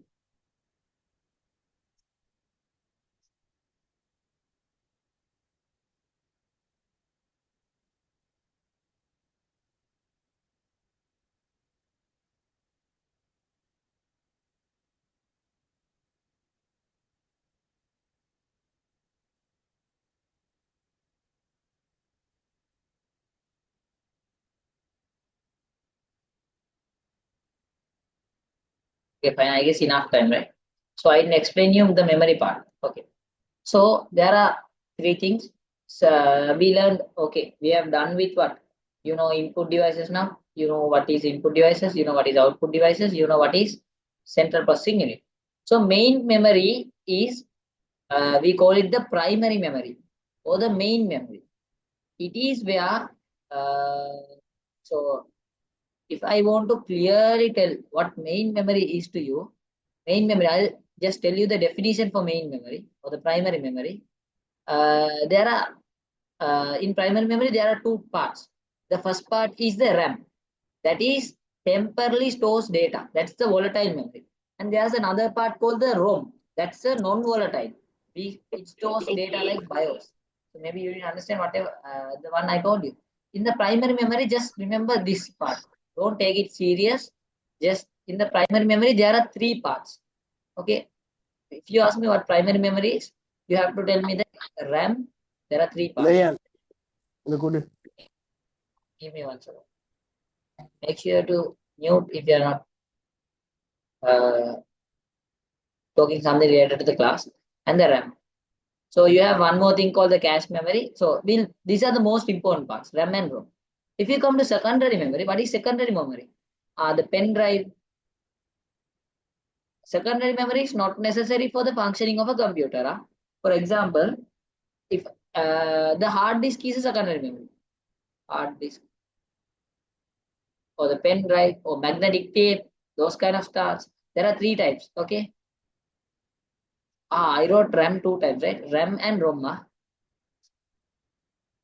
RAM and ROM. Okay. So that is enough for you to know for now. Just remember, if you talk about main memory, there are three parts: random access memory, read-only memory, and cache memory. And when it comes to secondary memory is like CD, DVD, hard disk, pen drive, everything comes under secondary memory. So that's it. That's it. There's nothing serious. We learn. So in the note you learn regarding. Can you see here? Primary memory, ROM, RAM, cache memory. Secondary memory, magnetic tape, optical media, solid state. So we learn that part tomorrow. So tomorrow, not tomorrow, the next class. So don't leave the group. So we will continue the class. So we learn the basic components of the computer from the next week onwards. So we have done a relatively enough part for today. So I'll stop the sharing. So if you are willing to join the classes, I heard one or two students told me that they are willing to join. So everyone make sure to drop me a message through this number. This is our admin's number. You can ask the recordings and all through this number. 077456305. So this is the number. Okay. You can use this number in any case. If you want to what? If you want any details, so one more stone join, I'll send that again. So you can request for recordings and any details. If you are willing to join the theory classes, which starts from March, so you can drop a message to this. Make sure to drop a message to this. So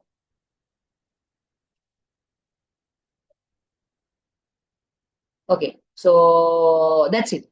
So thank you for joining. So good night, everyone. If you have a question, you can ask me before leaving. So the others can leave the meeting. So if you have a question, you can ask me. So at 9 o'clock, I'll end the meeting if anyone does not have any questions.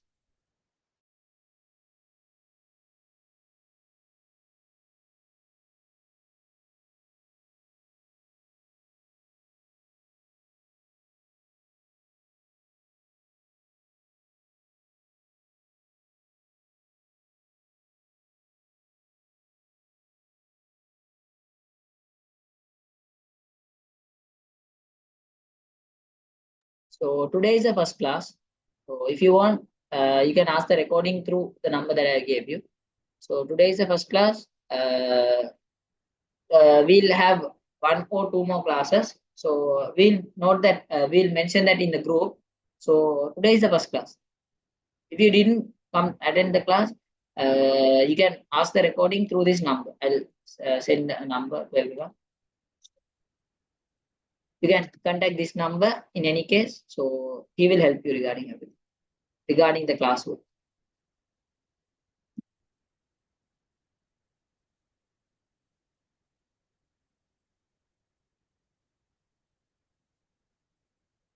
So if you have any questions, you can ask me now.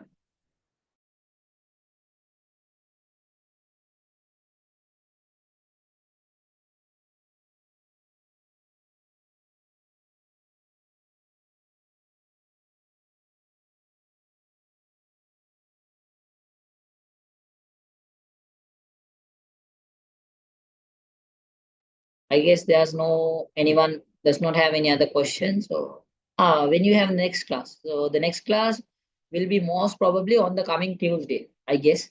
So it's not confirmed. So we'll let you know regarding those things in the groups. So make sure not to leave the groups. That's enough. If you are in the group, so we'll help you with that.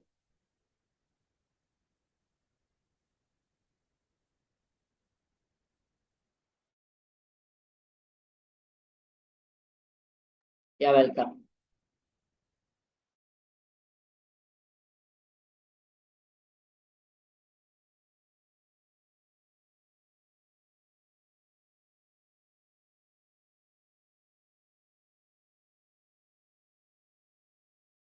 So I guess that's it. So I'll end the meeting. So thank you for joining. Good night.